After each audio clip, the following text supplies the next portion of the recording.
couple of days ago, my son asked me a question, an honest one, and he asked me, Abba, why did you give a class and recorded it online that you spoke with Hashem and that Hashem spoke with you back and that Hashem answered to you? So I smiled to him and I told him, because that's what that happened. It's the truth. So he said, I believe you, but I'm asking, why did you put it online? Why did you record it? Don't you know that people will not believe you and that people will not be able to deal with that kind of message? So for what? If it would happen to me, he said, I wouldn't speak about it in public. Maybe I would share it with a friend or with you, but I wouldn't talk about it in public. So I thought a little bit, looked into myself, and I told him, first of all, thank you for caring about me and wanting my message to be delivered properly and that I'll be safe and that no harm will happen to me. So thank you for watching and caring. Second is that I have a mission, and part of my mission is to go out and to spread the truth and to say the truth. And if that was a truth that I experienced,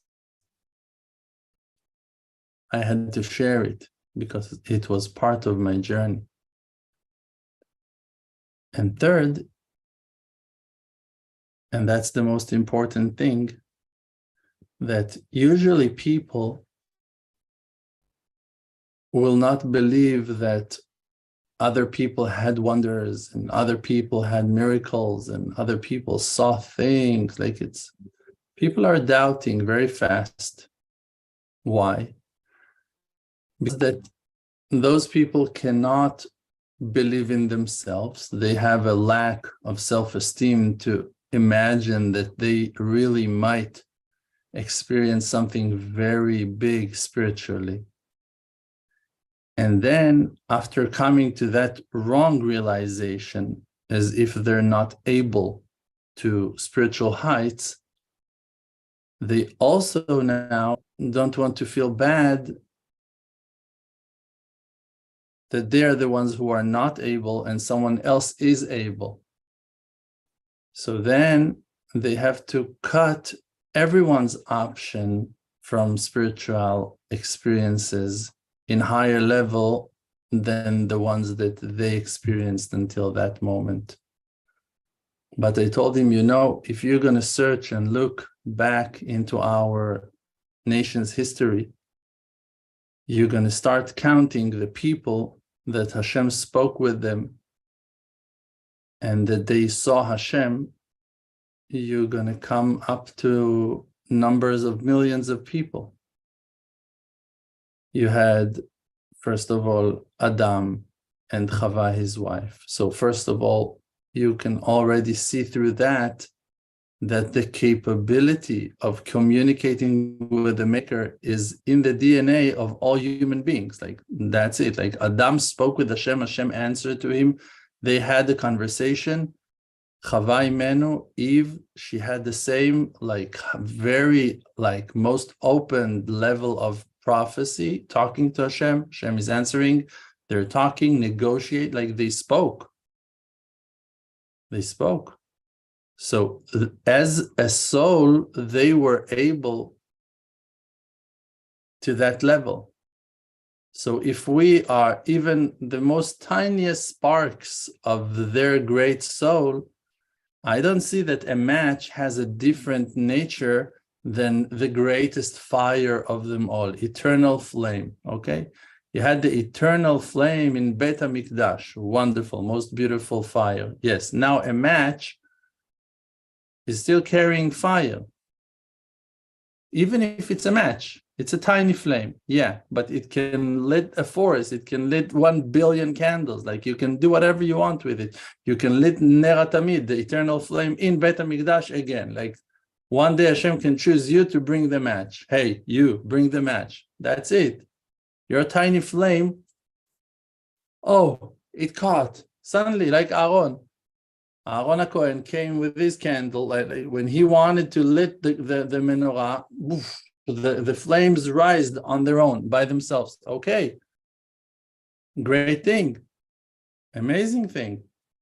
But still Hashem wanted Aaron to take the fire and to do his work with it. Because that it was Aaron's fire, so it was not supposed to lit the menorah. No, it was Aaron's fire, and it lit the menorah that was lit on its own, by itself. So, first of all, Adam and Eve. And then even the sinner, Cain, the one who killed his brother Hevel, also spoke with Hashem. So you see, and Hashem spoke to him, they were talking. So you see that even a sinner, a murderer, can enjoy the divine spirit in such high level of prophecy. A murderer, a killer that cut population of the world in half. Maybe the biggest murderer of all times. He killed half of the branches of all the fields, of all the trees, of all souls who were supposed to come down to the world. Like, he cut the main branch, Hevel. He killed him. So now, you would say, no, only big righteous people like Adam, oh yeah, like Abraham, like Yitzchak, like Yaakov, Sarah, Rivka, Rachel, Leah. The list is keep on going. The children of Yaakov all heard the voice of Hashem. All the children of the holy tribes in Egypt, when they came out of Egypt, all the people of Israel, they all together heard Hashem talking to them from the fire from Mount Sinai. Okay, like it's done. It's like already available. And then all the prophets and also all the students of the prophets. There were always classes of students of the prophets that were learning prophecy. They all had great spiritual experiences and heard voices and heard Hashem. When Yoshua came to Moshe Rabbeinu when they were in the camp and told him, Moshe, there is a person who is like, that is how do you say that? Prophesizing? Yeah, that's what you say, prophesizing, something like that. Okay. In the camp, Moshe told him, I wish all Am Israel would be prophets. Like, why that I would care? Like, I don't mind. Like, Baruch Hashem. Thank you, Hashem. Yoshua was scared. Oh, no, Moshe, there is another one who claims to be a prophet. Like, Yoshua was scared for Moshe's position and honor in the great hierarchy, that Moshe is the prophet, that Moshe is the leader. Moshe is like... But, like, ask Moshe, okay, Yoshua, come to Moshe, tell him, and Moshe told him, like, I wish all Am Israel Nevi'im. Levai kol Bnei Israel Nevi'im. I wish all of them would be prophets. Like, thank you, Hashem. Amazing, really. Hashem's light is like shining so much that like it's more people. Beautiful. Where's the problem? People have low self-esteem and not believing in themselves that the Maker, out of his mercy, out of his kindness, out of his unconditional love,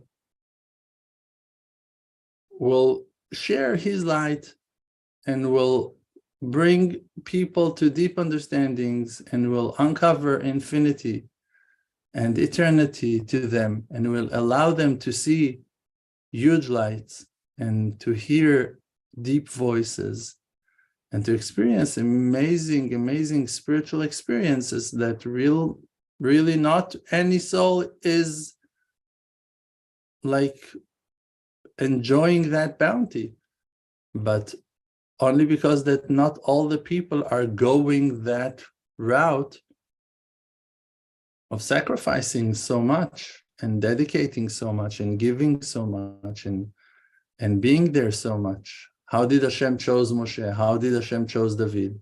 He saw their sacrifice, he saw their effort, and they became the chosen ones because Hashem chose them. So, do you mind that Hashem will choose someone? Like, why that we will care? But if you care, so work on yourself, not to care so much, to be happy in the success of your friend. In any case, the only reason why I'm talking with you about it is because that I know in 100% that, and I said it already many years ago, already in classes, that the reason why Hashem chose me and explaining so much wisdom to me and sharing so much knowledge with me is for one fact that I remember completely where I started my journey from and how empty and lack of knowledge I was in the beginning of my tshuva. I had zero knowledge. The Hebrew that I was talking, because people are talking Hebrew here in Eretz Israel, it was not like a tool in my hand that was used to learn knowledge at all, not. In the beginning, I was ignorant. Someone asked me, do you know what is Mishnayot? I didn't know the meaning of what is Mishnayot? I didn't know. What is Mishnah? I didn't know what Mishnah is. In the secular school, in high school, they taught us Toshba. What's Toshba? Torah shebe'al peh, oral Torah. They didn't taught us no oral Torah. They took some sages' sayings with moral, with conclusions, with wisdom, and they broke it down. We had classes, discussions about lines that had been said ages ago by ancient Jews. Who cared about those classes even? Who was listening to that back then? Me, I'm talking about myself. I did not. Finished high school, went to the army, didn't have no religion, no knowledge of any spiritual content in any form, in any way. Only movies and music and like any regular teenager. That's what I was after.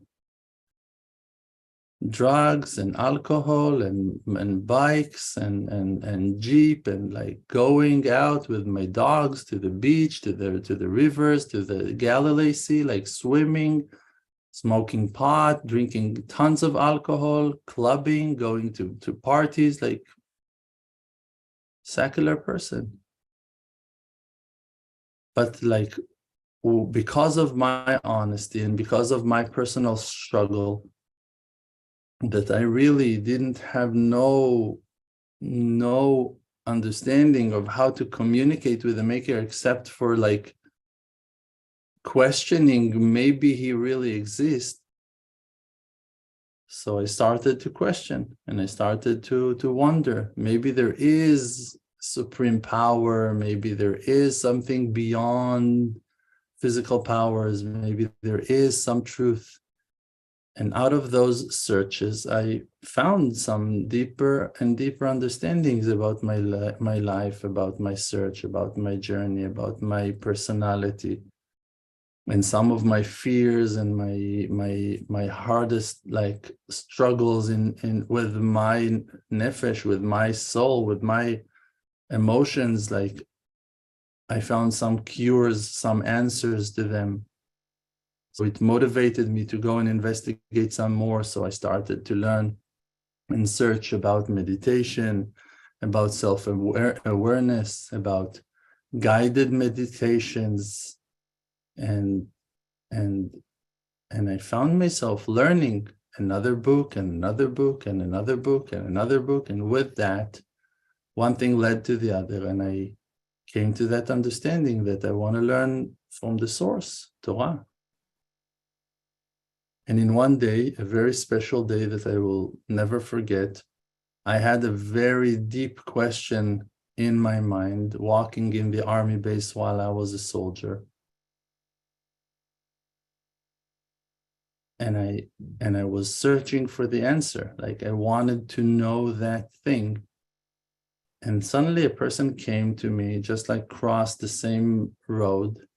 And he just like broke the answer down. He just like answered my question without me asking him at all. Like, I was thinking about the question, and suddenly a random person came and answered it to me. I froze. I stopped. It was the clearest message of them all. Like, I didn't have no doubt about it.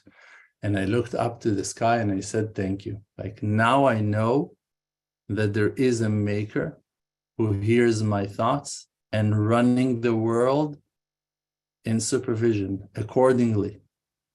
Everything is synchronized. The maker that is within me is the maker that is surrounding me. All the world is under his supervision, under his hand. I saw that. And that day was the day of my change. It was the first day of the rest of my life. It was literally the day that since that day, my faith never left me. Since that day, Dror Moshe Kasuto is a believer. That's it. Like, I had some sparks of faith before, but that day changed the game, was a game changer. That's it. Like, nothing would ever go, like, it's a cannot go back point, like, can't return. Like, there, like, that is a mark point in my life that I cannot go back. I cannot not believe as I did not believe one day earlier. In that day, things just became clear. There is a supervisor. And since that day, I like started actively to connect, to serve, to learn, to ask, to do itbodeduyot, to make deeper meditations, to go to springs, to go deep in mikvahs, to go to the kotel, to the Western Wall, and the energy was stronger and stronger and stronger. And I am a person who does not spare energy and power and effort when something is important to me. So I really did big things since the early beginning of my understanding. And I haven't stopped until now, until today. And it's like around 25 years of crazy effort. Like, the sacrifices that I sacrificed, the effort, that I put into Avodat Hashem, serving the Maker, is myself, I cannot even understand and count and measure the amounts that I invested.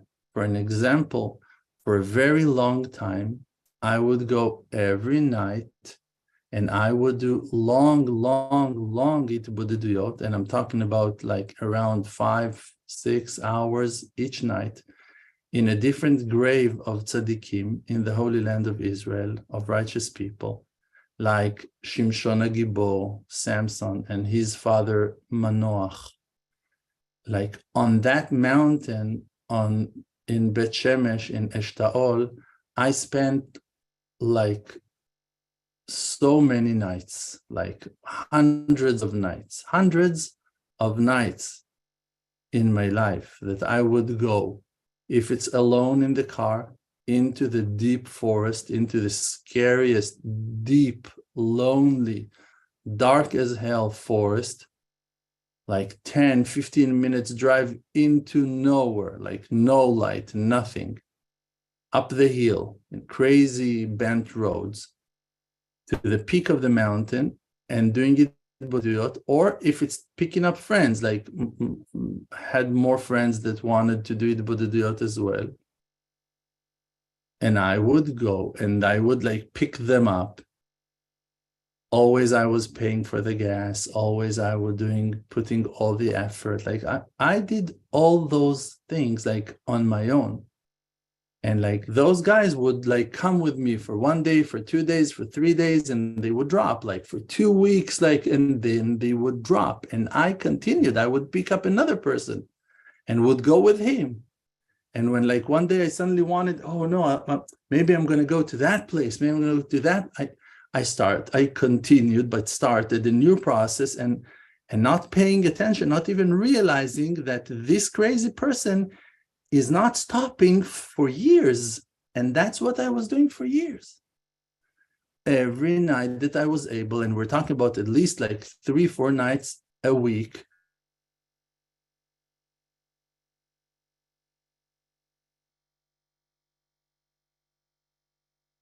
I would go to the beach. I would go to the desert of Yehuda.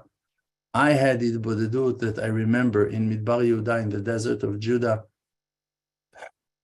I don't know if like I have not heard no voice, I haven't seen no colors, but the level of energy and fear from heaven that I experienced in the desert of Judah in that day, during the daytime, in Idbodedut, was unbelievable. Like the quiet that was there and the Shekhinah that I felt, the energy, it was like words cannot express it, cannot explain it. It's an energy that I will never forget. I once came to do Tfilat Shmona Esrei to say, like I said Hashem, like we say Adonai, Sfatai Tiftach, please Hashem, open my lips. Like I said the word Hashem.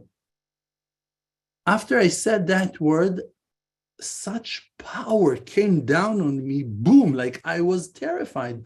For almost 30 minutes, I was not able to say the next word. I was not able. I was standing frozen and like felt the fear, felt Hashem's presence on me.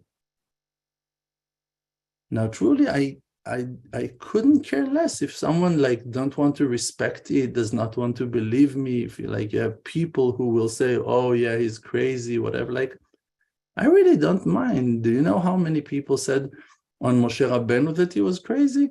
All the people of Israel. Do you know how many people said on Abraham that he was crazy? All the rest of the people, if he's just like, that's how it goes with righteous people. Like they do good and people do bad. So I don't care. It feels lonely a little bit once in a while, but like, okay, who cares? I can feel lonely also, like none of the people around me, like my friends and like students, people that I loved the most, like people that I gave them my life in so many ways, literally, they never were able to understand how much I am giving to my wife and to my children, like how much this crazy Rav Dror is invested into his family. Like they cannot understand it.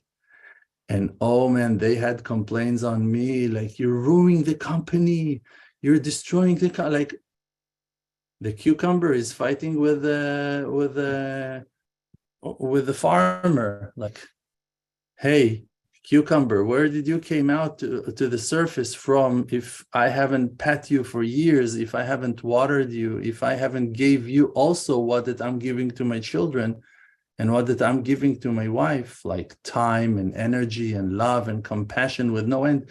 If I wouldn't have so much compassion with you, you wouldn't stay by me. And those tiny cucumbers, they are not, oh, now they have complaints. No, but you need to talk to people. You need to go to give classes. And like me, canceling classes, sitting home, taking my kids to Disneyland, going from this place to another place, and like, oh no, we need to go to I need to take my family out, I need to take my family to eat, like, and they couldn't understand. And I can understand them from business side. Yeah, I never claimed to be a businessman. I'm claimed to be an honest man, a good man, a loving man, a caring person, and that's what I do. I will not hurt my wife because you want to make business. I will not insult my wife and tell her I don't have time for you because you want me to go on a meeting. Like, bye. Goodbye you, goodbye meeting, goodbye the options, goodbye the world of imagination, and I will choose the truth. And for choosing the truth so many times in a lifetime and sacrificing so much in a lifetime, and I haven't finished at all. Thank God. I have a great, great plan ahead of me. Because that for so many years, my investment into Hashem's will is beyond nature, is like literally above nature, because I broke my nature 1,000,000 times to keep God's will. Because when I didn't have money and there was an honest thing to do, I chose to do that honest thing, even though I didn't have money. And when I didn't have, like one night, I wanted to go to Kivrei Tzadikim at night, and I didn't have gas. I wanted to go to a friend of mine and also to go to Kivrei Tzadikim. That friend, I wanted to give him a book. I wanted him to do tshuva, and today, until today, is about tshuva, almost 20 years, or like 18 years that he's about tshuva because of that night. He lived in Tel Aviv and I lived in Yerushalayim. And I told my wife, I need to go and visit my friend. And she told me, like, but you don't have gas in your car. I told her, I'm going to manage, don't worry. And I'm driving down the road, driving down the hill, and the light is on, no fuel. And I'm calling a friend of mine, someone that like we were learning together and he was working. I told him, do you have 50 shekels?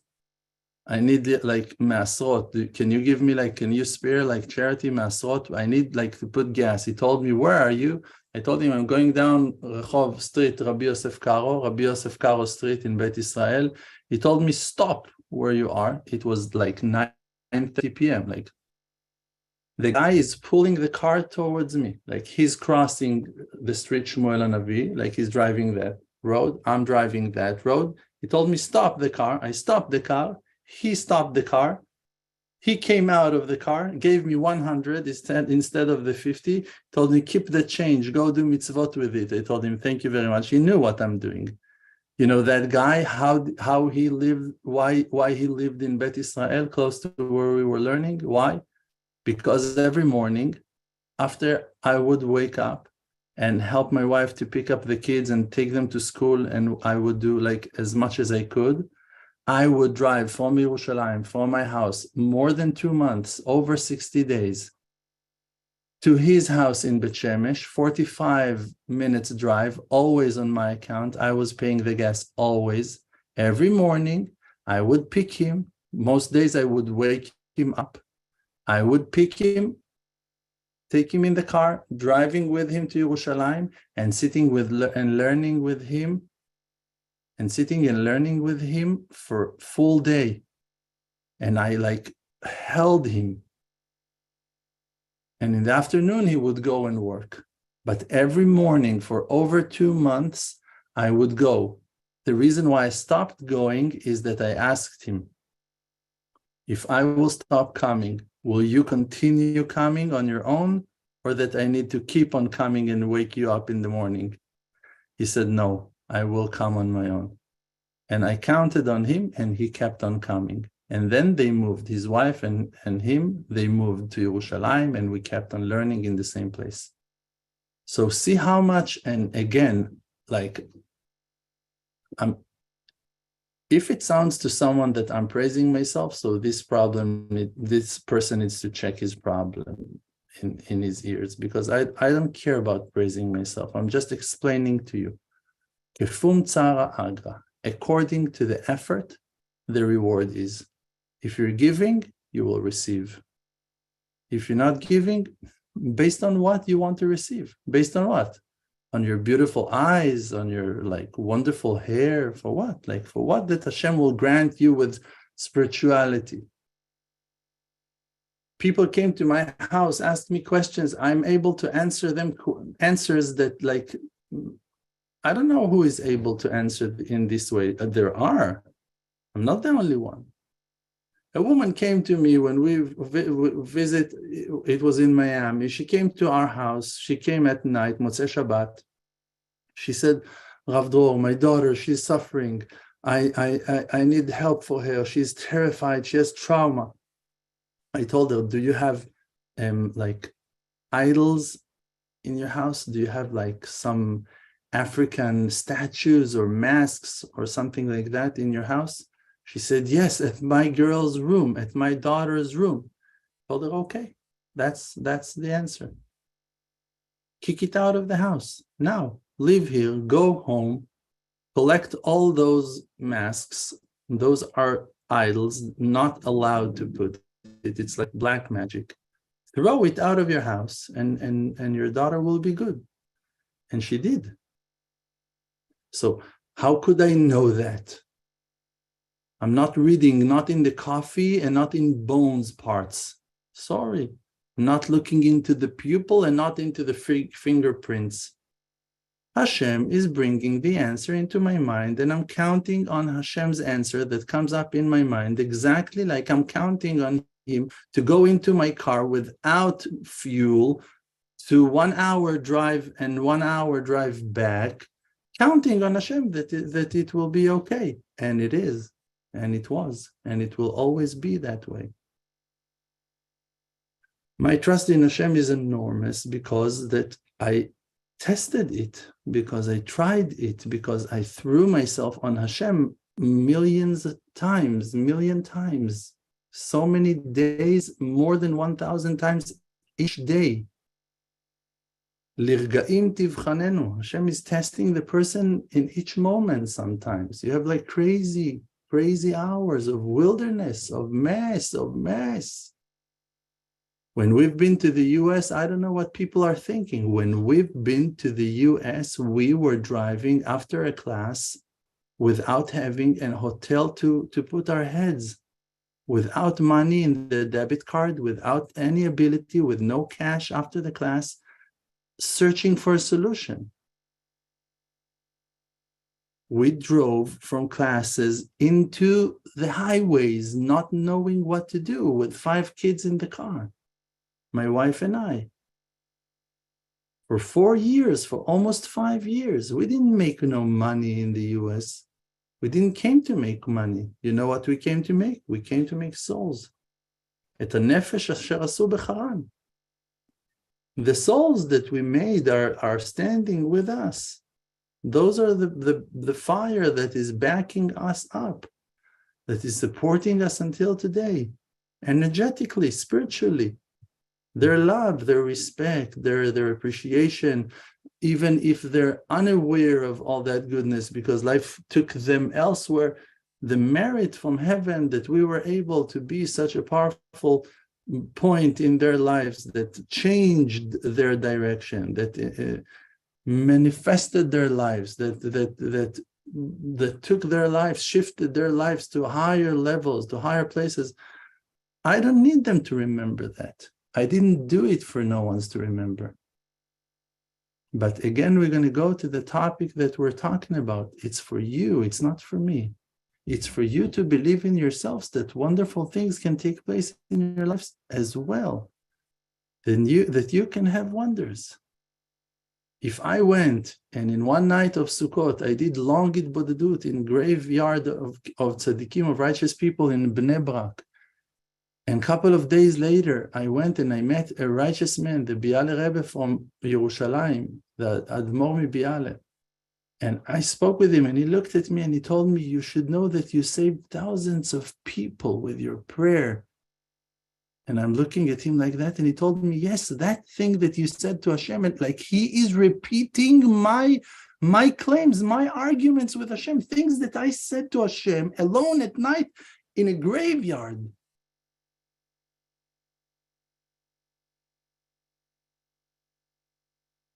He was able to repeat it and told me, you did a great favor to the people of Israel in that night. You saved thousands of people in that night.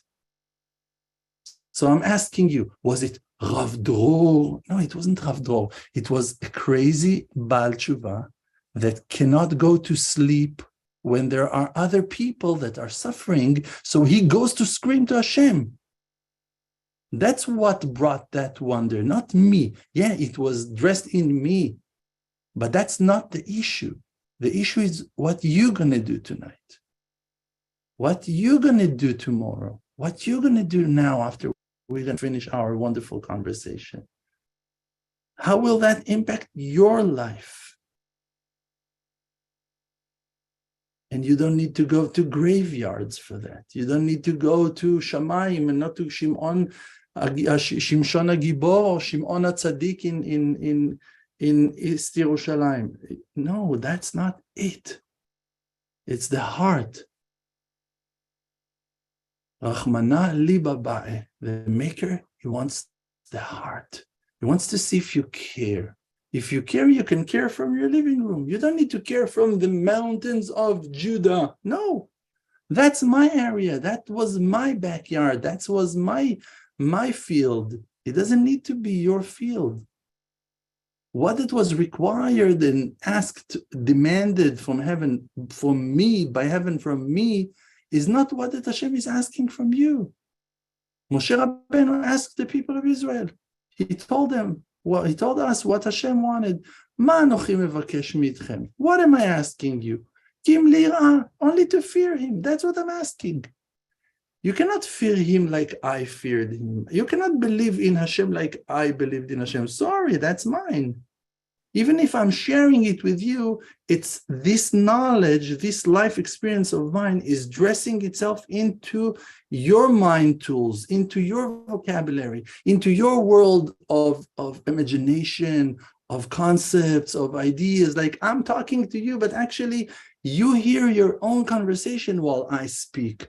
I'm talking to myself. I'm talking from my heart. I'm here. I'm in my room, in my office. I have my books. I have Rabbi Yehuda Zev Leibovich jacket with me. I have big things in my life. That's my life. I cannot share it with you. Even if I'm going to let you wear it, even if I'm going to give it to you as a gift, it won't do what it did for me. It won't change your life as it changed mine. That's something that I gained in my avodah. I gained this thing, and I gained that thing, and I gained that thing, and I gained many things. When I'm sharing it with you, the question is how you're going to gain. And that depends only in what you're going to do with the information. One can flush it, and one can really like plant it and water it and make it grow and take care of it and care for it. I gave examples. I didn't started to give you examples on the efforts that I put in Avodat Hashem. For over 10 years, I haven't skipped mikveh once, even on Shabbat, even after Yom Kippur, even after Tisha B'Av. In Yom Kippur and in Tisha B'Av, you're not allowed to go to the mikveh. After Yom Kippur evening, night, 8:30 p.m., I go to the mikveh. All the mikvehs in Yerushalayim is closed. I'm driving 1 hour to Tel Aviv's mikveh. I'm going to some like pond, to some lake, to some well in the forests of mountains of Yerushalayim, like 35 minutes into the wilderness, to freezing cold water with frogs, because I won't skip mikveh. For over 10 years, maybe 12 years, I haven't skipped mikveh once. Truly, honestly, once. I didn't have 1 day skipping mikveh. If I wouldn't go in the morning, I would go. We would pick up the kids. My wife and I would pick up the kids. We would go to some lake, to some river, to some pond, to some spring, to some place in Moshav Even Sapir, in Eshtaol, in Bet Shemesh, in Yar Yerushalayim, to all those tiny places that I was searching and investigating and finding them. And I would go and I would have a towel with me, and I would go and like, are you sure that it's okay? I'm going for 2 minutes. I'm going to like do 2 minutes and running not to miss mikveh. I didn't skip mikveh over. And now you're going to say, many people are going every day to the mikveh. It's not a big deal. Maybe for those ones, it's not a big deal. For me, it was a big deal. That's what made the difference. That's why they, after 10 years of going every day swimming in the vegetable soup, they're not being cleansed and not purified and not achieving no holiness. After 100 years of mikveh, I'm not sure that they achieved what that I achieved. And you know what I'm going to tell you? Today, when I take a shower, I might gain more than they're going to gain in mikveh, in Uman, in Eve of Rosh Hashanah. And you might not believe me again, but have you been with me in the shower? No, thank God, I'm showering alone. But my understandings and my purification and the wisdom that I'm gaining when water touches my body, you don't know anything about it. We have a total different shower. We have a total different experience when we take a shower. And you can also have a total different experience when you take a shower. If you're going to focus on the mitzvah of taking a shower, of the power of water purifying you when you go under the water, in the rivers, in the shower, in the mikveh, in the different waters, different illuminations, different kinds. But do you know to tell me that shower is not one of the greatest? Do you know that shower that is long enough considered as mikveh? Do you know that there is a segula in Motzei Shabbat to open the faucet and to drink water from the faucet because the well of Miriam is running through all the faucets in the world? And if you're going to get lucky, not lucky, going to have the merit for that, when you're going to open the faucet, the water of Be'er Miriam, of the well of Miriam, will get into your cup. So when I took my family to the Galilee Sea, to Kinneret, a couple of weeks ago, and we swam, my son and I told him, do you know that when Am Yisrael came into Eretz Israel, the water of the well of Miriam entered into Eretz Israel with them, and it came into the Galilee Sea and disappeared in the Galilee Sea. So the well of Miriam is somewhere in the Kinneret, is inside the Kinneret. And I told him, the Ari HaKadosh told Rabbi Chaim Vital exactly where the location is, and Rabbi Chaim Vital testified that when he went into the water, he came out a different person. And then my son said, okay, let's make mikveh, let's deep. And he went under the water, and I went under the water. Now, do you know how did I came out after being in the Kinneret? There was someone else also swimming in the Kinneret that day. Do you know that he gained the same thing that I gained when I swam?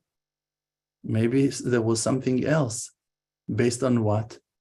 On the honest effort, on the dedication, on the goodwill of a person to commit himself to Hashem. According to your effort, the reward will be. So don't downgrade yourself and lower your expectations from yourself to compromise. Oh no, me now, I can't, I'm not able to this, I'm not. No. You are a son or a daughter of Abraham, Yitzchak, and Yaakov, and all the qualities are treasured within you. Within you. You're a drop of water that came out of the ocean. You will always going to be part of the ocean, even if you're stuck in a cup. Even if you feel so isolated and so like, oh, I'm so stuck here. You're stuck, but your soul is free. And Hashem knows exactly where you're located. And Hashem knows exactly how to bring water to their source and to make you be part of your true legacy and shine the light of your ancestors through you. You just need to dare. You just need to want. When I said to my father, I want to keep Shabbat, he told me, don't make a joke out of yourself. When I told my mother I want to do tshuva, she told me, I'd rather you to be gay than to be religious. That was my welcome, Shalom Aleichem, that I received. When my wife and I wanted to get married, we made that invitation. We have few cameras here. We made that invitation.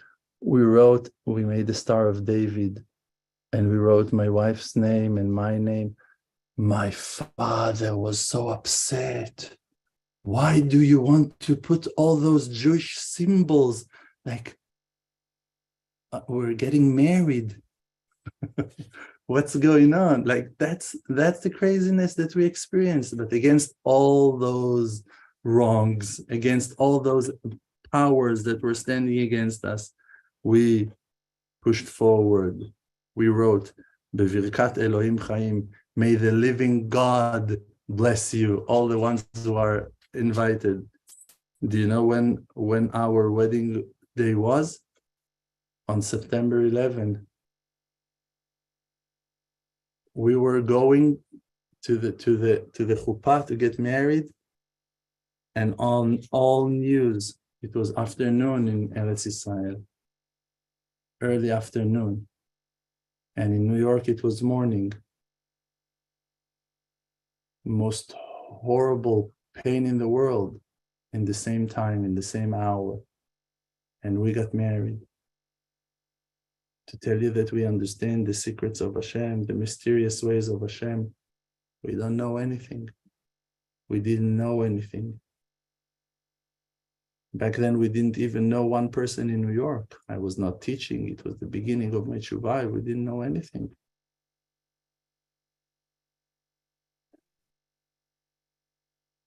Okay, believe in yourselves and you shall see wonders. Thank you so much. Q&A, questions, answers. Willing to answer some.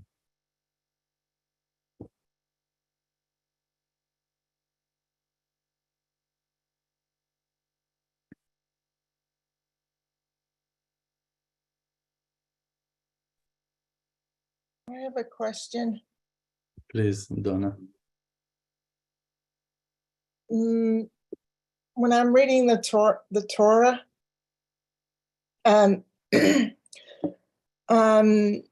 it seems like I'm not exactly sure.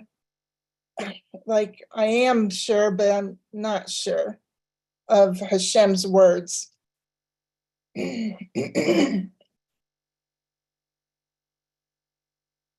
You need to explain the question, please. Over. I've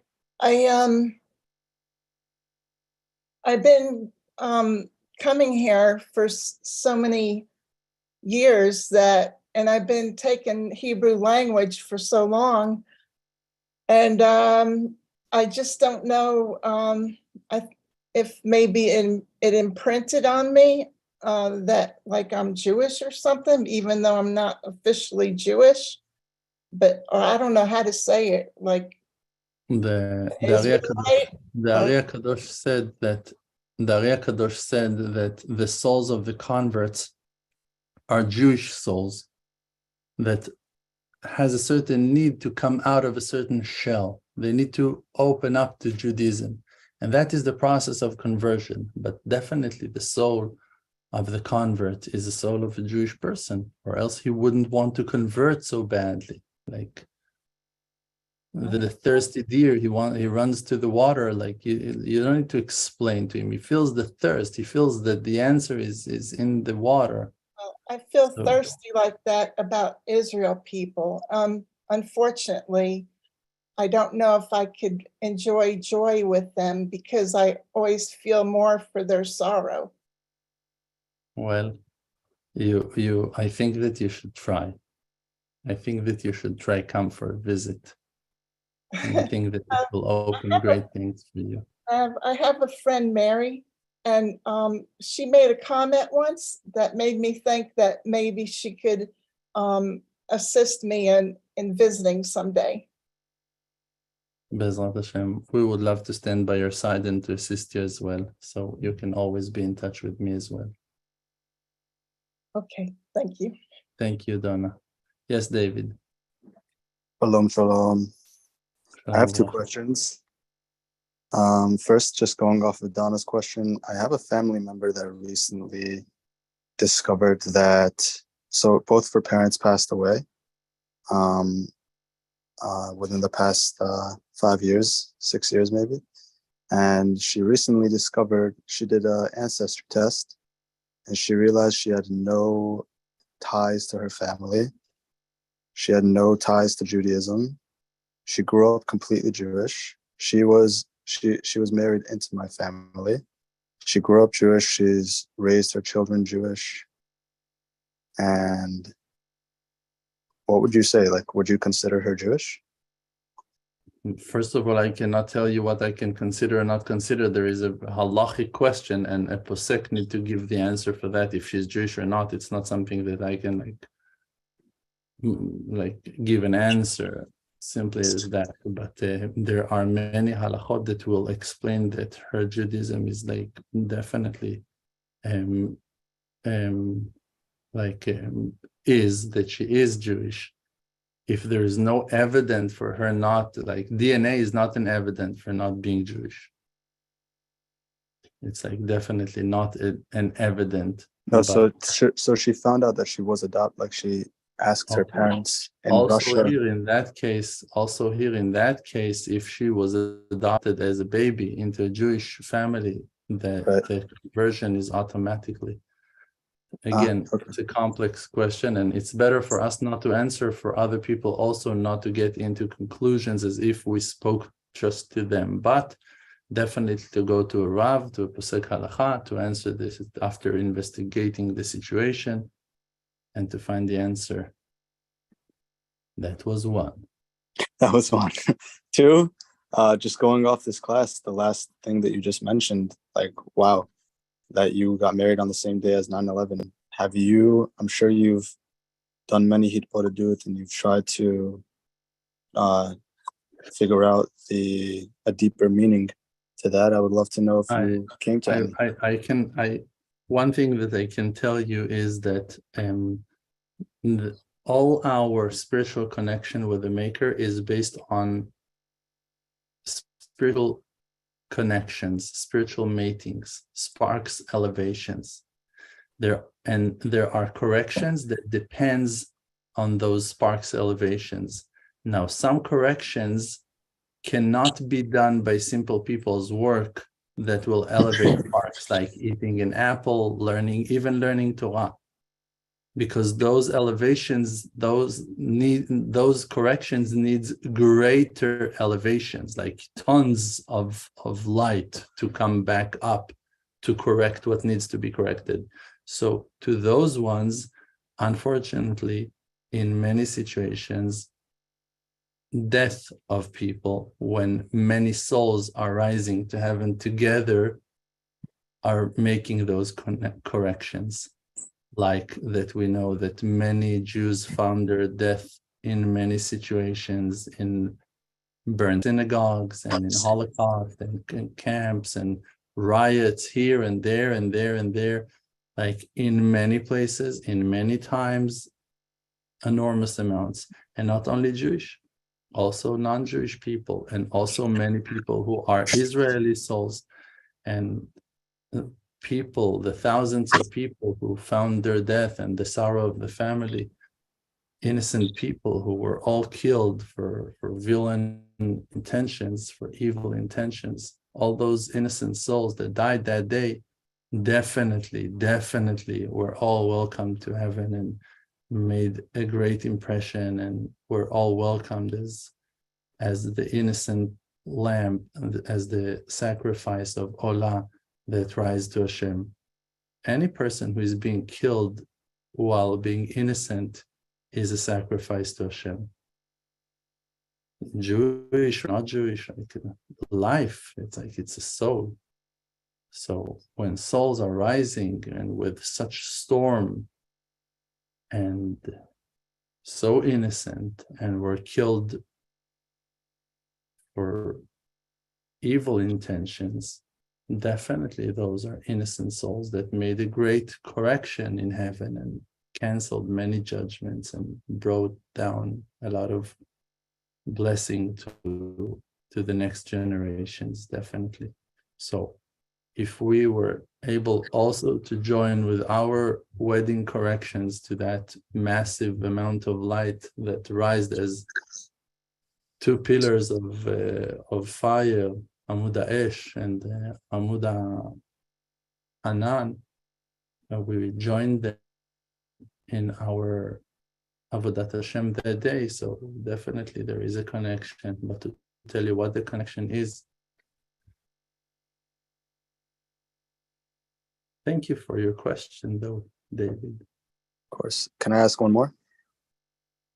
If it's short. It's I asked it in the WhatsApp chat. I know you made a video regarding people who are depressed, and there are people who give them advice for financial success instead of addressing their depression. I'm currently focused on building a financial planning practice in Manhattan, maybe connection to what you just said with 9/11. I don't know, but it's I would like to make sure, like I'm growing a lot. I'm learning so much, and I'm in the beginning phases of the business, and it's a huge learning curve. But at the same time, I just want to make sure the intention stays pure, and I'm with Hashem in the business. The intention when people makes business should be only one. How will I give tzedakah out of the money that I'm going to make? I'm going to give charity from the money I'm making. You need to give more than 10% of your income, always. 10% is mitzvat maser. Charity is on top of maser. When you give 5%, it's not even maser. It's definitely not charity. Only after 10%, it becomes charity. First 10% is maser. It's an obligation. That's for sure. Generosity. You need to give. I'm saying more so in the actual practice of the business, like when I'm caring for people and talking to people. It's not just poor people that are, some very wealthy people are going through crazy challenges, and I want to make sure that whoever I'm speaking to, I'm adding light, not just through finances. And you don't need to ask. You need to ask yourself, am I doing it? If you're doing it, so that's what you're doing. There's no questions. Like Donna asked the question. She learns Hebrew. She understands what she's learning. She finds words that she's remembering them. And then she's doubting if she's understanding the right intention. It's only lack of self-esteem. If you know that that's what you do, that that's what you learned, and that's the word, that's the intention, that's the meaning of it. You don't need to doubt what that you know.